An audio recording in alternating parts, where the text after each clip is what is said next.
deputato regionale della Lega Carmelo Pullara accoglie con entusiasmo il progetto politico Prima l'Italia, varato da Matteo Salvini. Gaetano Ravanà. Prima l'Italia fa rima con Prima la Sicilia e l'idea di schierare il logo civico alle prossime competizioni elettorali mi trova completamente d'accordo perché rafforza il modello di centrodestra moderato in cui mi rivedo.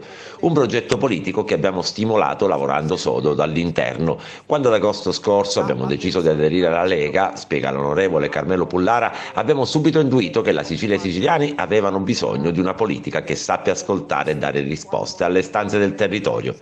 In merito all'annuncio di Matteo Salvini di una lista Prima l'Italia che è pronta ad accogliere coloro i quali vogliono mettere la Sicilia e i siciliani prima di tutto, mi trova completamente complice ed entusiasta. Oggi questo, non mi stancherò mai di ripeterlo, continua ancora Pullara, non c'è più spazio per scelte demagogiche o populiste, abbiamo bisogno invece di una politica operativa che sappia riscoprire il valore di essere a servizio della gente.